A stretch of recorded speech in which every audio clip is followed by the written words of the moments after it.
Hey guys, how we doing? Welcome to our very first episode of our Music Culture Supply Company podcast. We are today with Rebecca Jade, myself, Jay Moore, and our friend Michael Lundy.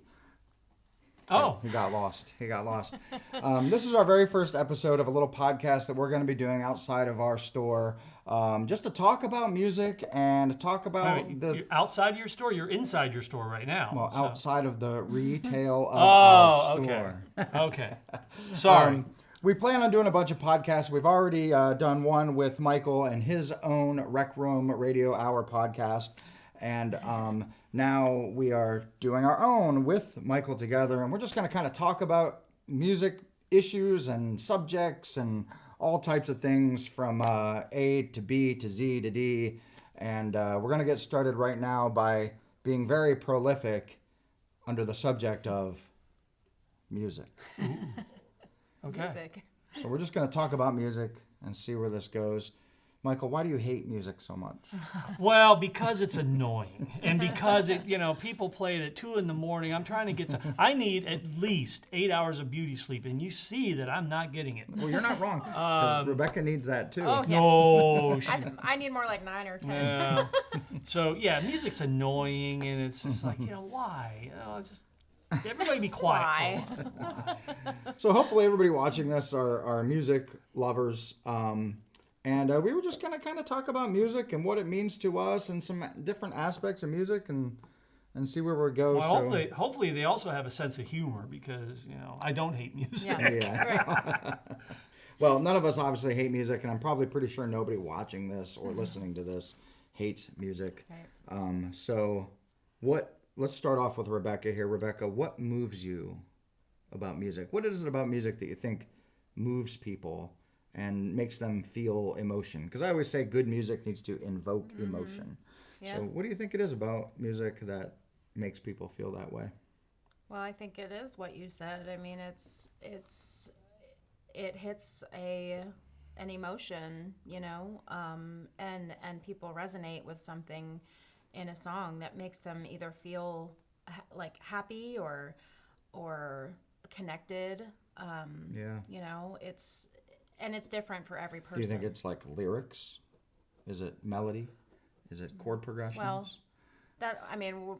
what I just said was that it's different for every person. So, those things that you're listing are going to be more important to some people and maybe not to others. Like to me, we've talked about before that I'm a lyric person. Yeah, and I'm not. Right. I could go my whole life loving a song, and then I go to learn it as a cover, and I'm like, I had no idea that's what they were actually singing. Yeah. Like the Claude that thought Born in the USA was actually pro-American song. Yeah, You're like, right. wait a minute. This is not a pro-American Like song. patriotic. Yeah, Born in the USA. Wait a minute. It's an anti-Vietnam. That's funny because that's like an issue now, that song. I know. Well, It's that's been why I on the brought it internet up. where people are like, Yeah. can you believe that? Yeah. I spent 40 years thinking this. Yeah, We're going to get political now. aren't we? No politics. No politics. We actually did that. We actually did that song. Dave and I, when we were a duo, but we slowed it down. We slowed it down and made it like really. Oh. Yeah, and Like it more- and there was and we did have people come up. We didn't realize that song was so heavy. It was like, oh yeah, it's not rah. It's Well, that's funny because that in the previous podcast that we just recorded, and you asked me about my beginnings in music, dude. Bruce Springsteen's "Born in the USA" album was like the one that my mom was like singing. Yeah. Oh really? So I know like almost every word to every song on that entire album. I love that album. Yeah. Yeah. What do you think? Are you a lyric? They don't pay guy? me to think. Jay. What do I think about music? Are you a lyric guy, or are you a chord progression guy, or a melody guy? What Yes. is it about music? Yes. Yeah, and that's the best answer. Yes. Music is aside from just like screaming for help or something like that. Music is the most visceral form of communication that we have. From beating on desks or wood or something as a signal to the next tribe, to dumping your heart out to whomever. It's a form of communication. Yeah. Universal language. Yeah. So when you say, are you a lyric guy? Are you a chord progression guy? Are you a yes, Where do all you of think that comes from? That like I was just thinking as you were saying that, like the rhythm, and then you said, the heart. Do you think that's something like, not to be too like spiritual or whatever, but like you're in your mother's womb and you're feeling that heartbeat as that rhythm? Sure. Is that like what starts this with us? 'Cause, probably. like, Well, and fetuses and growing in a womb. wow, we're getting Yeah. way I mean, too because medical. because it's a liquid. I mean, they hear everything. Yeah, so it's like good It's like a reverberation sound and tunnel. Yeah. yeah. I mean, just think when you're like, if you dive underwater and a boat goes by, maybe a number of feet away, billion miles you away. hear it clearly.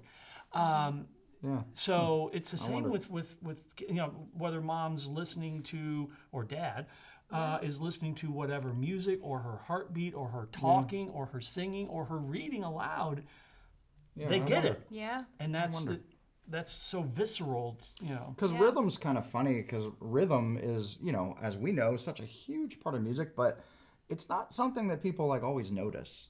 It's not always very prominent. You know what I Yeah, mean? but if it's not there, If it's not there, you know it, but Yeah. it's like, but what's the one thing you could see any person, musical or not, doing when they're listening to music? Tapping their foot. Yeah, Or you always catch people like this. yeah.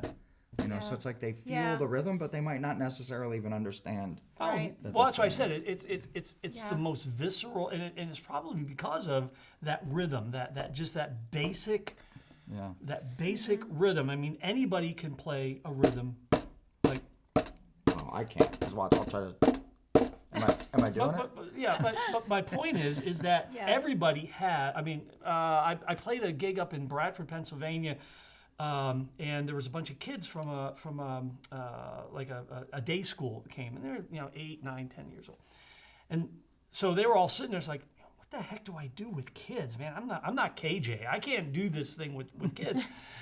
And so I said, hey, you all have a musical instrument you brought with you, and they're like, huh? I was like, your hands. So clap your hands, man. Yeah. I said, and we're gonna, so we did that. Yeah. Everybody can do. And you didn't rhythm. have to like teach them. You don't have to be No. like, all right, guys. No, you do Yeah. it. They see it. They feel it. Yeah. And they do it with you. And if they're hitting on the one or the two, it didn't matter. You just make a Yeah. noise, man.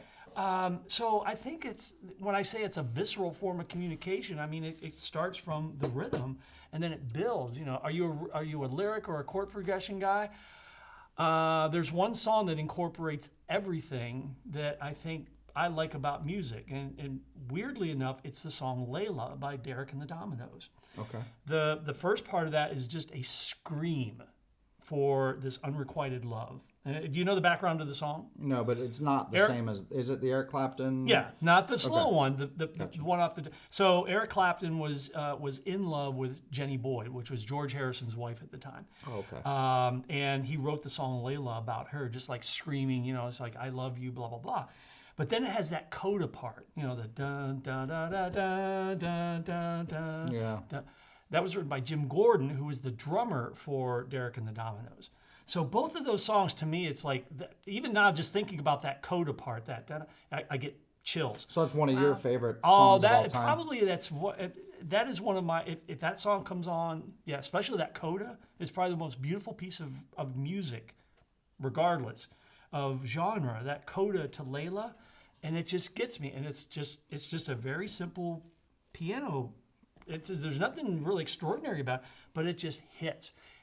Would it hit if it was separated from the song Layla? I don't know. But after listening to Eric Clapton just like bare his soul for Jenny or Patty Boyd, and then you get this wistful little coda at the end, it's like, wow. I mean, love it's it. an experience. So I, take that for what it's worth. But Right, and those experiences are all relative, because there's kids or people that could say the same thing about like deathcore metal music, that they love yeah, the melody of the sure. throaty screaming vocals that are coming out, Yeah. and it's like it's so relative. It is. It is so very relative. relative. now, as a coda, as an epilogue to the whole thing about Layla, Jim Gordon, who wrote the little coda to Layla, and correct me if I'm wrong, internet, if I get this wrong, he was schizophrenic and he killed his mother. So he, Wow. I think he recently passed away, but he was in prison. So yeah, sad. Wow. But that music he wrote was just like, oh my gosh. Yeah. So I mean, and we could probably go down the list of musicians that create those things, those chord progressions that move you. And I've experienced that because I can't sing. I write. I can't sing, and we talk about this all the time. But I write these chord progressions, and that's how I started out with music, just writing chord progressions. And something that I talk about a lot is that I've spent a lot of my life always looking for an artistic output, a way to like exhaust my creative spirits into something. So I've like painted and I've drawn and I've written poems, and nothing really ever has connected with me and being able to express myself as much as writing a chord progression. Oh, really? Yes, like and I can literally just play a power chord, a 3-chord power chord progression, but just the way that I compose that, I really feel a real expression from it. Yeah. And it's just strange to me because most people feel it through lyrics or, being very complex, and for me, I can express myself. Rebecca, what's one piece of music, and it doesn't matter what genre or anything, what's the one piece that you guaranteed it will send chills down your spine? Like, puts the goosebumps on. I'm putting you on the spot. Joni Mitchell's whole Blue album. Oh, yeah. No kidding. It takes me somewhere, you know, when I listen to that. Yeah. And sometimes I'll even like tear up and, And that's mid-70s. When was that released? I don't even know. Yeah. I'm really bad with But I mean, dates. We're not good with the lore and the there's statistics. somebody that, Joni Mitchell, holy jeez. There's one song that, and sadly it's become a holiday song, a Christmas song. The River, it's about a river. Yep. Oh my gosh, yeah. I wish I had a river. Yeah. What is it? What moves you? Did you have an experience with that album and then it grew into something that emotionally connected with you, or was it the first time you heard it? The very first time I heard You just heard it. I heard her. Her. And I was just like, Were you who young? is this? I was in high school. Yeah. And I was like, who is this? Like, So it was like her who voice. is this? Was it the Blue album that you've heard the first, or was honestly, I don't know. Yeah, it might have been off of that, but it might have been something else, you know. And I love all of her music, but that album in particular. But the first time I heard her sing, it was like I never heard anything like it. Yeah. And her lyrics like grabbed me right away. I'm like, oh, she's singing about like really neat like things, and it just drew me in. And it really, I was probably around 16, and it really influenced the songs that I began writing at that time. So was was your Joni Mitchell experience pre to like your Bob Dylan and those other? It was actually around the same time. Okay, so that's what because I know you have an affinity for Bob Dylan as well because of his songwriting, and I didn't know if that came first or if the Joni stuff kind of led into. I think I was familiar with Bob Dylan before I was introduced to Joni Mitchell. But I always kind of like enjoyed Bob Dylan. I knew he was a good songwriter, but when I heard Joni for the first time, it just was captivating. Yeah. And I thought to myself, I wanna write music like this, you know, like. And you've achieved that on many songs. Honestly, I've found more of my own style since then, you know. I don't need to be Joni Mitchell, right? Is what I learned over the years, you know. I've explored other styles and I've kind of just sort of become now, I think, who I'm supposed to, you know, be musically, and that's still evolving, right? But she was just that first really big influence. Well, the interesting about Joni Mitchell is that. You know, she was a trailblazer, not just from women in music, but she was one of the first female songwriters who was taken seriously. Who people say, "Oh wow, she really has some." Yeah. But the other thing, is she is very influential in guitar playing. With her, she and is alternate just like tunings. Bingo, yes. And you know, because think back pre Joni Mitchell, there was really nobody mainstream that was doing And what what she years is was doing. the Joni Mitchell like? What were Well, her she like? started in 60s. 60, late 60s. What would you say where it was like her apex or prime years? Oh, is it, good gosh, Is I it mean- mid 60s, late 60s? Probably. I mean, And through the 70s. yeah, I mean, Hissing the Summer Lawns.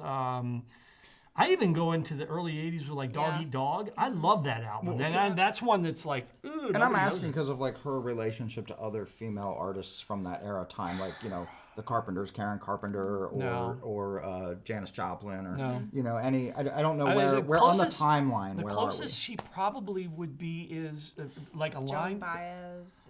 are we? Joan Baez and oh fudge, I always get these two confused. Joni Mitchell and Judy Collins. Oh yeah, Judy Collins. Yep. There's I mean, she's very underrated Yeah. but I think she's more known for like her interpretation of songs versus. But she is a Yes. good writer. Yeah, Yeah. yeah. But Joni Mitchell, that's interesting because when you said that, and I'm thinking back to the songs that I've heard of yours, I'm like, I hear a little Joni Mitchell, but I don't hear a lot of Joni Mitchell, and I think that speaks to what you kind of alluded Yeah. to earlier. Yep. You found your voice. Yes. Yep. Yeah. But And what makes the music special? Right. What makes it special? Like we can talk about the artist and their see, I like going careers down those rabbit all we holes. want, Yeah. but what makes it special? What makes it special? What makes That's what I music want to. special? I want to know what. Yeah, I think everybody here agrees that the He Joni wants to music, know what the makes Joni it Mitchell music Well- is great, but what makes it great? I mean, Why is it great? I want to say that music, especially concerts, it's Well, there's an energy. There's an energy there, and it people all gather together to hear a band that they all like. So it's not always a about musician. the musicianship or the music. Yeah. Then I mean, I think that's a part of it, for sure, but it's something that brings people together.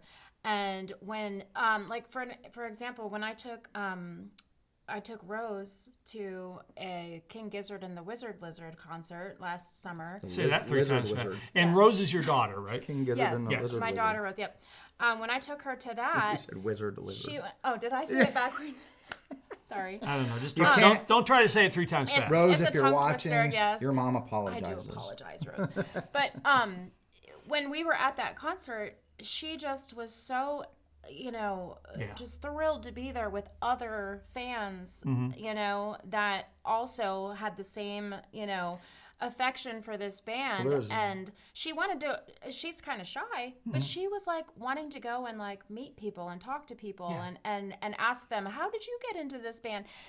So there's really like this like strong connection with other people that music The community, yeah. that that music somehow invokes. So it's not just the music, but that is the thing that kind of brings you there then and Yeah. helps you connect. Right. If you and I love the same song, Oh, yeah. we Yeah. could talk about the reasons that we love Yeah. it, which might not be the same. right. You Right. know? Yep.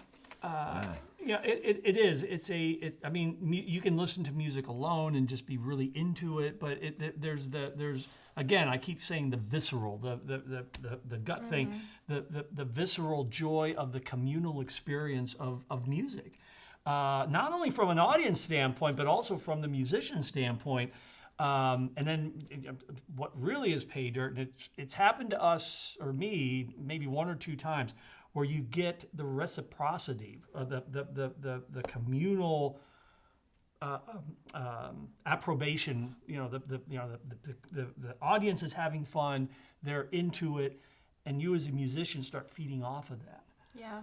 But yeah, there's a communal, communal basis for music, and again, it gets back to that form of communication.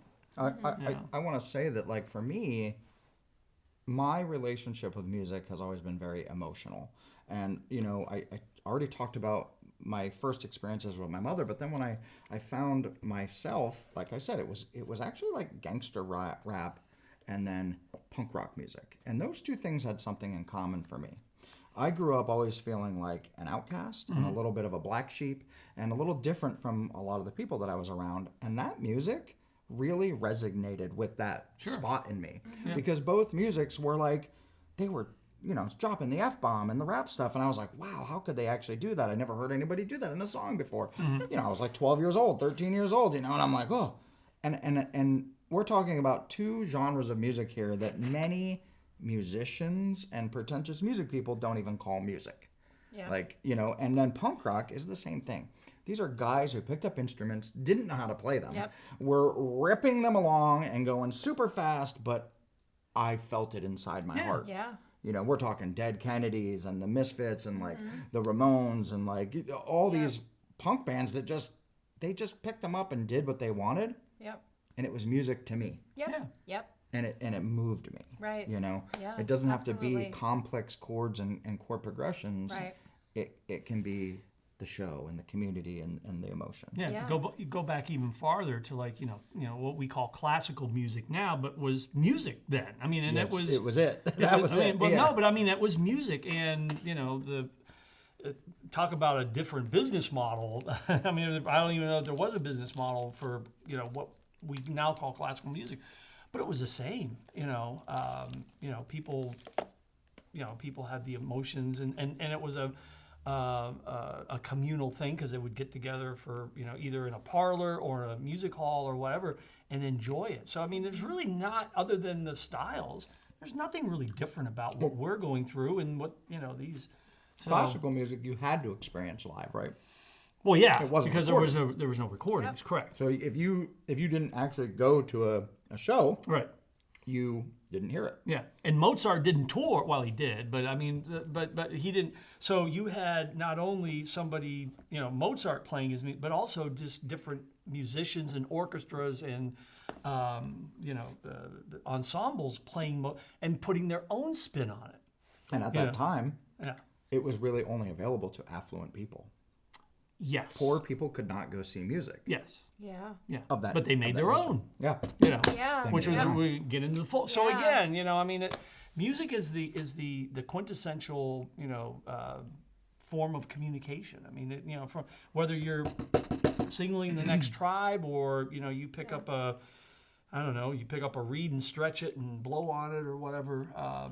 You're communicating something, and when a musician hits with that communication, like you with Joni Mitchell, she's communicating to you. Yeah. Okay. I'm going to ask a question. Go ahead. Were you going to say something? Well, I was going to just say that, did you ever notice how when you're going through something in your life, it feels like every song you hear was written for you, Oh, yeah. for Yeah, your yeah. circumstance that Yep, you're yep. in. It's almost like Sometimes, yeah. narcissistic. It's like, oh, this is about me. Like, Yeah. but that's what music, how powerful it is. It can get you through a hard time in your life. Mm-hmm. It gives you something to kind of cling to Right. when you're going through something. That's funny because this is not what I was going to say, but just to feed off of what you just said. Yeah. When you start to talk about an artist and their song and what they created, there's a famous interview with Trent Reznor from Nine Inch Nails where people ask him about the song "Hurt" that Johnny Cash later covered. Yeah. And when they ask him, hey, what's the song about? He's like, I don't tell people.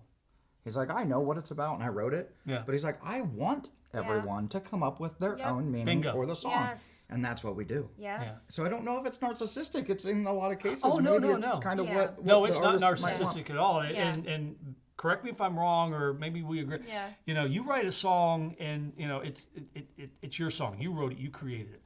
But the minute you either sing it to someone or you present it in an Yeah. audience or something, it's not yours anymore. It's I theirs.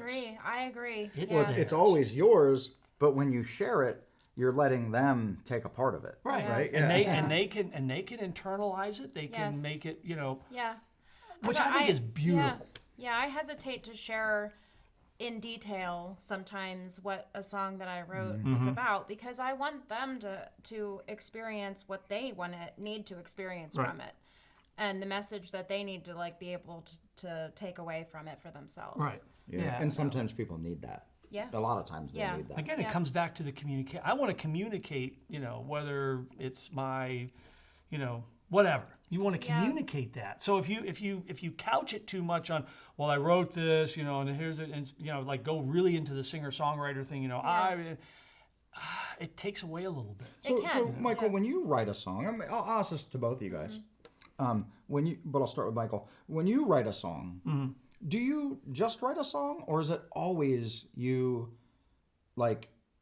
projecting an emotion? Is it always you creating? Is it always you expressing?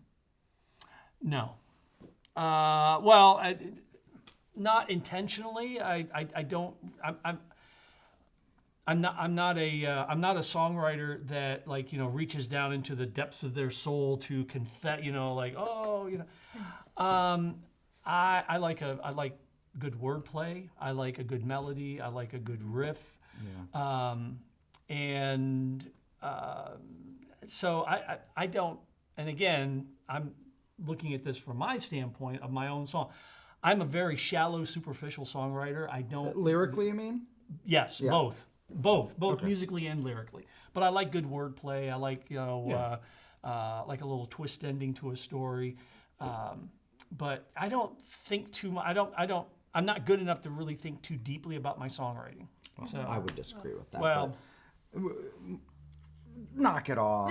no. I'm This guy. I'm If you've being- neuld heard Michael's music, you should listen you to should his run, music. not Do not walk listen to away. this No. guy. He's over here saying how he's horrible. But and no, he it's- is an amazing No, he's musician not. and songwriter. Anyhow, I don't think too much about it. No, I mean, you're just writing. I it. just kinda- yeah. And if people like it, great. If not, I like it. Yeah. You know. Rebecca, what about you?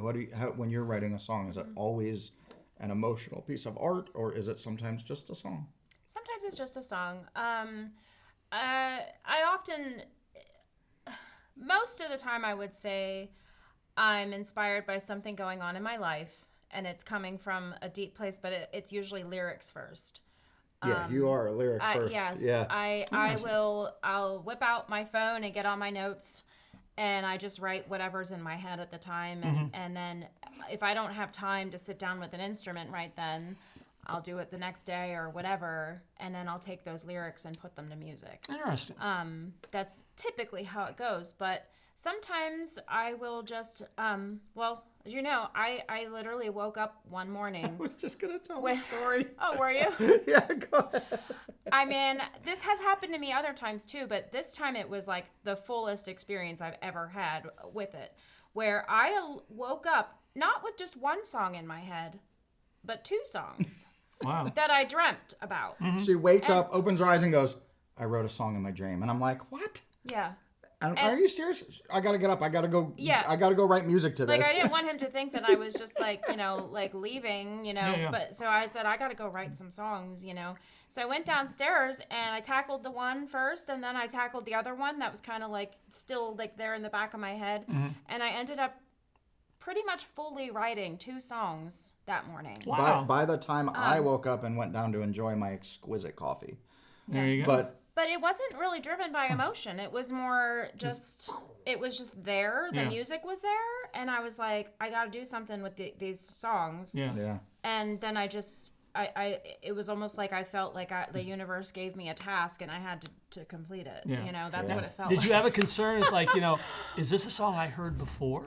I did. I thought, but I noticed, I realized I got to give my friend PJ a shout out because, and Seth, the day before that, I had spent that whole day listening to their music. They're friends of mine, and they kind of have an indie, Vibe, vibe. And I just listened to their songs over and over that day while I was outside doing yard work. And I think it inspired me. I think sure. it kind of like just made my mind go somewhere new musically. And so that's why I dreamt these songs. Isn't that cool? Yeah. Yeah. And you know the story behind Yesterday, the Beatles song Yesterday. Mm-hmm. Yeah. Go ahead. Tell us. Well, Yes, essentially, McCartney woke up and had the song in his head, the melody of the song, da da da Yeah. da da da da, Yeah. and he didn't have any words to it, so he just put scrambled eggs. Oh baby, how I love your legs. So and then he like, wow, this is a good song. Yeah. I must have heard this before. So he took it to everyone, to include, I think, the legal people that the Beatles had, because this was pre-Apple. And he took it to everybody. Have you heard this song before? Have you heard this song before? And it took him like 2 or 3 days to be convinced that he hadn't heard it before and it was his song. But it's amazing how, because that's happened to me a couple times where you just like wake up and it's like, oh. But usually for me it's like word phrases, but you start with lyrics as well. Yeah. it's usually like, words that will come. Yeah. And then Yeah. he's like, oh crap, I got to write a melody to this. Yeah. Yep. Yeah, so lots of different processes. Yeah. All right, so I'm gonna ruffle some things up here now because No, what I not do. you. We're gonna make Michael. I can't believe that. We're gonna make Michael crawl in his skin, and we're gonna make Rebecca laugh. Just because he's gonna get nervous and she's gonna get nervous, but that's what they do. Dude, you're not gonna So, make me nervous. and I want you guys to be honest about this. Can you name or have you ever heard a song that is bad? Honestly, that you think is just not a well-written song, that you think is not a well-composed song, something popular. Oh boy. No, I'm not. It's not making. I'm just trying to. And be honest. Be honest. Oh man. I don't want any dead air. So No, it's okay. no. You got it, you got it. No. I can't think of one song. I'll start off. All right, go ahead. If you only because I can't think of one song because every song has merit. It's like, oh man. Speaking of Paul McCartney, there is some stuff that he's written that's like, really? Dude, you recorded this song? And I'll think of one at some point. But I read his book, The Lyrics, last year. And it's basically most of all of his big songs in it. It meant something to him. There's a song on his album, Wildlife. It's called Bip Bop. And all it is bip bop, bop. That's the whole song. I'm like, dude, really? it's art. But it meant something because it was like his kids would sing. They would run around the house singing bip bop, bip bop. Yep. Okay, it's not my cup of tea, but dude, it meant something to you. Right. So a Yeah. bad song? No, I don't think. Some was like cringy. What do you think, Beck? Cringy is a good word. Yeah. We don't have to call any artists out or anything. No, like that. I'm not doing that. know. There's definitely songs that I hear on the radio, like on top radio, that I think are extremely cringy. They're too repetitive, saying the same line 1,000 times, and it's not my thing. But you know what? There's a popular song, Exactly. So somebody likes it. So does that make it a bad song? No, it doesn't. It's just not my taste. There's a lot of not just modern country music, but 60s, 70s country music that was just trying way too hard to be either relevant or hit an emotion. I can think of Kenny Rogers' "Coward of the County." From a song standpoint, from a melody, from a structure, it's not a bad song. But the lyrics are so cringy. It's like, oh Sometimes, man, no, you're just trying too damn hard. Yeah, And yeah. but that comes from from a group of songwriters saying, okay, we need something. Some of the authenticity's not there. Yeah. So it makes it a little cringy. Well, so that's my. I personally don't think that there's a song that we've heard because of the popularity of the song that's bad. Not one. I don't think any person could ever name one song that's bad. What we do is we tend to say it doesn't resonate with us. Yeah. It's not something that we connect with. I don't like it. I just had this conversation last night we had a cookout last night. We're recording this right now the day after Labor Day, so we had a Labor Day cookout at our house, and I got in a conversation about music and what makes music good and bad. I'm 46 years old. I spent 46 years of my life bashing this band, Tool. Progressive metal rock band from the 90s and on, and they have a huge fan base, and I like to ruffle some feathers and poke people that love the band Tool. So I've always called them really bad. But they're not bad. They're actually really great. Yeah. They're talented musicians. And I'm like showing my I don't know, wearing my heart on my sleeve, I guess, here by admitting this to all the people that I've bashed Tool from over the years. But they're an amazing band. They're musically, they're amazing. Their songwriting's amazing. But I hate their fan base. And I sometimes That's hate, a whole nother. That's a whole nother. Yeah. Right, it's a whole other thing. But what I'm Yeah. saying is, many people will say some bands are bad. Nickelback gets a lot of crap. Dude, they're not a bad band. They're a great band. It's kind of cheesy Creed. sometimes. It's kind of kind of cringy. Oh, but imagine growing up in the early '70s and being a fan of the Monkees. I was gonna bring them up, but I know. So Oh, please go ahead. And we have the No, biggest but- Monkees fan in the world right here. No, not even close. But before we go off from this, you guys, I'm going to give you a homework assignment. Okay. And you too. Go check out the band The Shags. The Shags. The Shags. 1G or 2? One. 1G. And check out I forget what the title of their album is. It's from the late 60s. The Shags. Check out The Shags. And that's all I'm going to say. Okay. And then when we reconvene, not like my podcast, you have to actually listen to. Okay. We need a music part too. Yeah. So their biggest hit is My Pal Foot Foot. Okay. So. All right. I'll The listen. Shags. The Shags, I'll listen. All right. But there's your assignment. But you brought up inauthenticity, right? Is that what Yeah. you said? And I immediately thought of the Monkees, and I Why? know Michael's a huge Monkey fan, and I know that you're going to be able to explain this to me Absolutely. because I think as the perception of the Monkees is that they weren't a real band, right? Because the TV show was created around them, and then they gained the popularity. When they started, they weren't. And they didn't write their songs, and Oh, you know what I mean. au contraire. And again, what I'm saying is I think the general consensus. So. Okay, so Were they authentic? Are they real musicians? Did they write their own music? And what's going on there? Okay, all right. So You how have did an we- allotted amount of time, Michael. Okay, You so have an time. allotted amount of time. Time is this is like the guy in the Time Christmas is of story the when he's essence. changing the tires. Time me. Okay, so the Monkees were brought together. They were cast as a TV show. There was no intention from the people that produced the Monkey Show that they would ever be a band. There was going to be a television show about a band. Don Kirshner, if you remember the old Don Kirshner rock concert, he was the music director. They had the crack session musicians from the Wrecking Crew came in and did all their back. So when the four, but especially Peter Tork and Michael Nesmith, when they walked in to record, they brought their guitars thinking they were, oh no, you're just going to. So they were already musicians. Peter Tork was a musician from, he was born in Washington, D.C., but he got his musical chops in Greenwich Village, New York. He was part of the Greenwich Village music scene. Michael Nesmith was a musician in Texas and had pre-Monkees wrote the song Different Drum that Linda Ronstadt recorded. Okay. And Michael Nesmith is your that's my your man. man. That's your my man. favorite guy. I could talk. He's like Yeah. he's like Joni Mitchell. Joni Mitchell Okay, to me. yeah. When I first heard "And the Hits Keep on Coming" album, it was like, okay.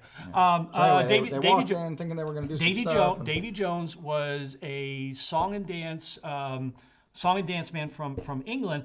The night the Beatles were on the Ed Sullivan Show, he was with the touring company of Oliver on the same show the Beatles were. So Davy Jones was so he was like a song.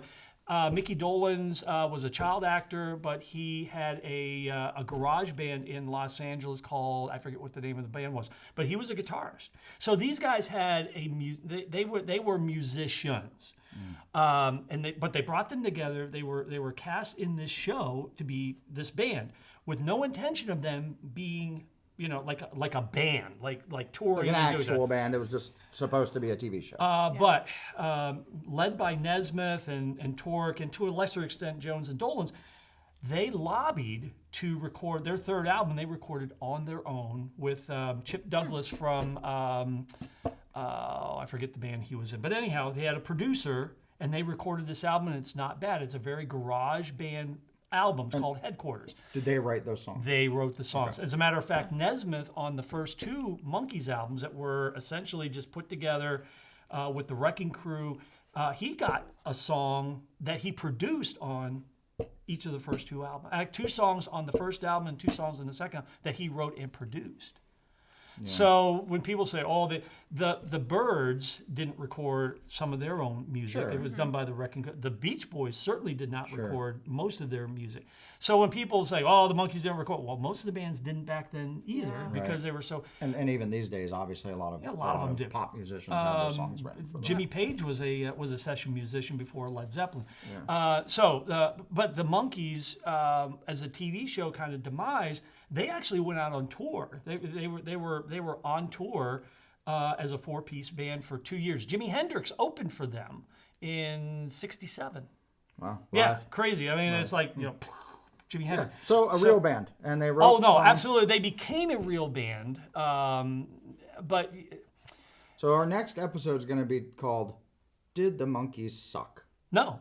I'm just kidding. I think you've made There's that your clear. answer. Yeah. No, they didn't. Did they do some cringy songs? Oh, absolutely. Only the ones that Neil Diamond wrote. No. I'm just kidding. There's some that are just cringy. There are some that are just like, really. But overall, Well, the Monkees was that was like an answer to like the British invasion absolutely. stuff. The show, yeah. The original concept for the show back in the early '60s, before they had any kind of Didn't the Beatles have a show too? they had a cartoon, and okay. they were not involved with it at Gotcha. all. But the Monkees show was originally going to be about a folk rock band, and then they morphed into, after the Beatles and the whole Hard Day's Night in Hell thing, they were originally going to cast the Lovin' Spoonful as the band, but they didn't want a band. They wanted people that could come in and act, and the band was just a fictional character. Well, the Monkees, it's like Pinocchio became a real kid. Yeah. And they became a real band.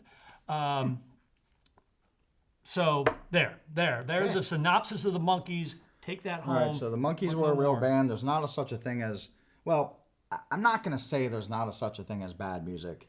I'm saying popular music that has gotten, record deals and they play live on a larger scale is not bad. I have heard some local bands that are not very good at their music, but that doesn't mean that they shouldn't play. They should still play. They should still practice. They should still get out there, but sometimes their timing's off. Sometimes their melodies aren't great. Hey. Sometimes their guitar tones aren't there. That's what I wanted to.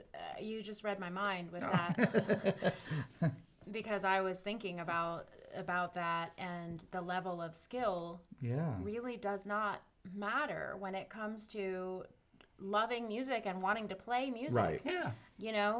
And that's what we're kind of all about. That we just want to encourage people to get out and play. Yeah. You may not be able to get some of the gigs that other musicians are getting, but I mean that it is a competitive field in that way. Yeah. But go to open mics, to put yourself in situations where you can learn and get better.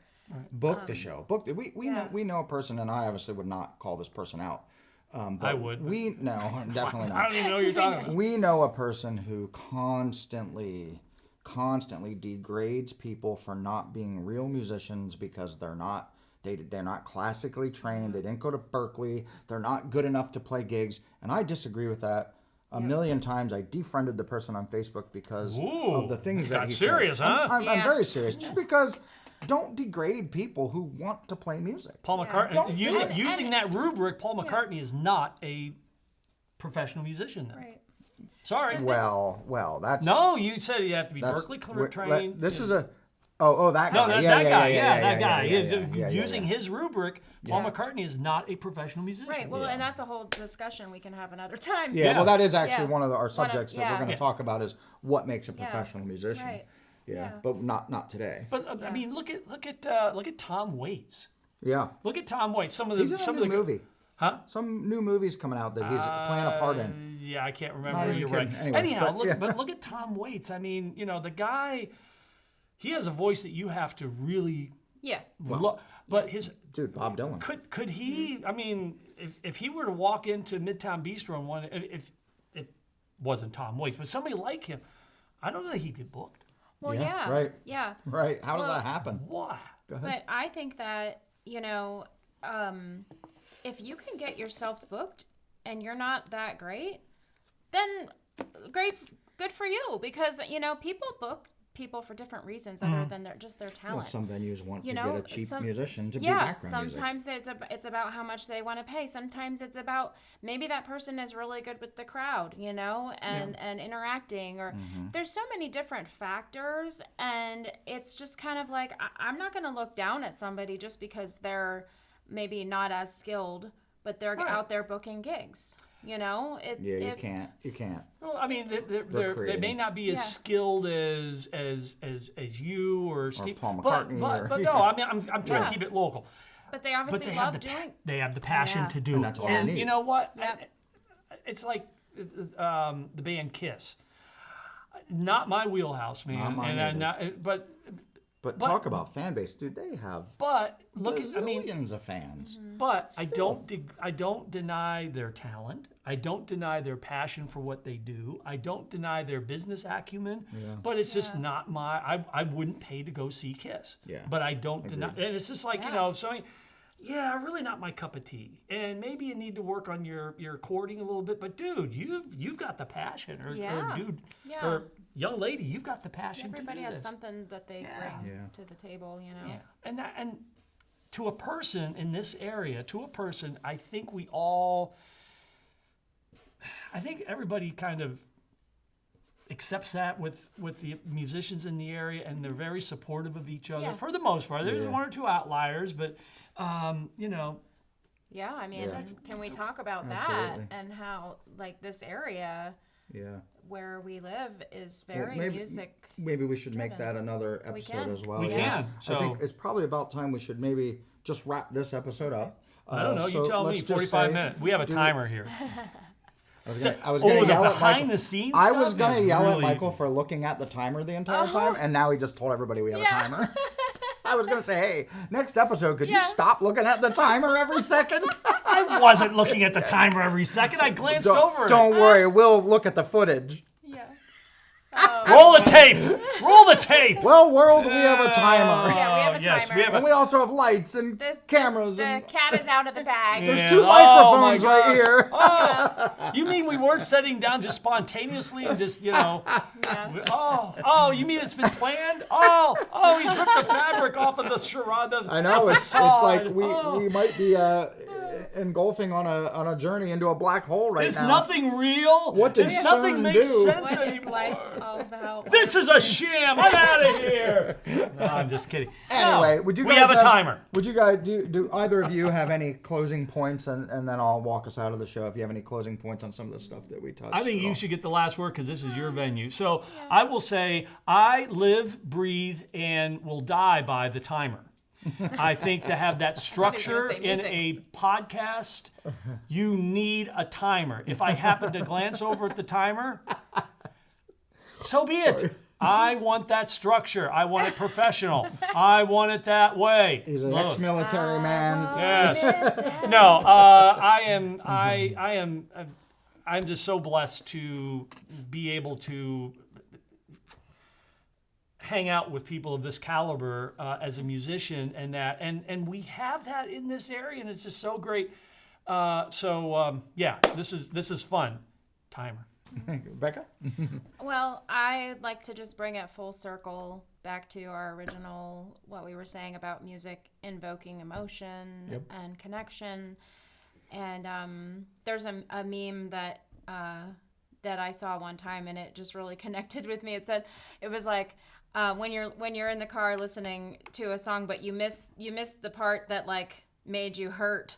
So you rewind it, you go back and you listen to it again to feel, because you didn't cry hard enough the first time, and like that just really resonated with me, because that is what music is for me. Is it makes me feel something, and sometimes you can't even describe what that is, but you most definitely cannot. I I think same for me over this. Well, looking back on this discussion of all, like I said, it's just an emotional thing, and you feel it, and there's just different reasons that every person has for why they connect with music and why they love it and why they want to make it and why they want to be fans of it. I think it's really important. So we're going to wrap this up. This is our very first episode of this podcast. It's just the Music Culture Live podcast. It's gone on for 48 minutes, 36 seconds.